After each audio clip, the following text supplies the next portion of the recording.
¿Cómo llega el jazz a la vida de él? Antes de eso te voy Sí, a... ¿cómo no? Me Licencia. estaba, después de ver esta brillante exposición, digamos así, recordé que había leído también la biografía de Eligio Sardiña, Kid, Kid Chocolate, wow, allá en el cerro. uno de los grandes, Pincho grandes de la Gutiérrez historia. creo que era el entrenador que pasaba y le decía, mira, no mires a las muchachas que pasan, tú no puedes estar en eso, tú tienes que estar Enfocado y concentrado. concentrado. Pero que el pobre llevaba muchos años enfocado. Bueno, cuando se desenfocó, Sí. le dan un knockout. Aparte fue el mejor vestido del mundo. Todo Sí, eso sí, salía sí. en el libro con la foto. Y le dicen, él dice, a mí, digo, si tú perdiste anoche. Y dice, no, eso no es posible, a mí no me gana nadie, no me tira nadie. Y le enseñaron la foto que sale en el libro de él en la lona, después de haber ganado a medio mundo durante años, ¿no? Sí. Que fue impresionante. Entonces, repita la pregunta. ¿Cómo llega el jazz a la vida de él? El jazz yo creo que estaba en mí, porque en Párraga Nuevo. O sea, ahí lo que había mucha rumba, tambores batá, rezos, cantos, comparsas. Comparsas no, sí, música de congas, que fluían lo mismo de día que de noche, sobre todo a las madrugadas. Ahí yo estaba acostadito y sentía aquellos tambores, pim, pam, pam, pam, pam, frente a mi casa pasar así. Y esa sonoridad se me quedó. Al extremo cuando termino mi primer disco, que se llama Fórmula 1, buscando, pero no porque yo manejaba rápido, tocaba rápido y era prácticamente, grabé casi todo, ¿no? Por eso le puse Fórmula 1. Entonces me faltaba, al terminar el disco, algo que no era yo, y faltaba algo de identidad, y eran los tambores batá.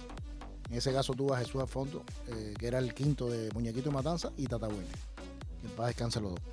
Pero el jazz llega a través de, después que Iraquere gana el Grammy en el año 79, hay como una pasión. En el 80 empieza el Jazz Plaza, en cuya inauguración, y todos los demás días y años y décadas he estado hasta hoy, que de hecho me dieron la medalla ahora por el 40 aniversario, pero 5 años antes yo estaba, o sea, en el 80. Y ese crea como un movimiento de jazzistas, de los jóvenes. Yo estaba estudiando música y nos gustaba, empezamos a tener esa información, a buscar información sobre el jazz. Y después, bueno, empecé con Emiliano Salvador, bueno, con Bobby Alcácer primero, después con Emiliano Salvador, con el grupo Mezcla, con el grupo Canto Libre antes en la FEU, después Iraquere, que era considerado por muchos el mejor grupo de Latin Jazz o de jazz latino del mundo, dicho por grandes como Tito Puente, periodistas, etcétera, críticos. Y nada, después hice mi grupo Tradición, o sea que el jazz siempre me ha estado acompañando porque me identifiqué, pero no solamente con el jazz. A veces me etiquetan, me dicen que soy jazzista. A veces, yo creo que eso es me llena de alegría porque son buenos resultados en ese género. Pero uno en realidad lo que estudia es música, o sea, toca lo mismo la música culta, de concierto, música de cámara, puede tocar también géneros diversos como música folclórica, tradicional, moderna, salsa, timba. Lo único que no me han invitado hasta hoy es a reggaetón, pero todo lo demás lo he tocado, hasta rock he tocado. Has tenido, como tú bien decías, una influencia grande dentro de tu música y tú la has llevado a los escenarios. ¿Qué has sentido durante tantos años ser una referencia de la música cubana en muchos escenarios del mundo? ¿Cómo has vivido ese proceso en grandes escenarios del mundo donde tú has estado representando la música cubana? Coincide con el deporte, o sea, a ver, vengo de un instrumento que fue la voz cantante o el tambor mayor, por decirlo de alguna forma, en la música cubana. Pero después, ya en la época mía, empecé a finales de los 70 a estudiar, seguí en los 80.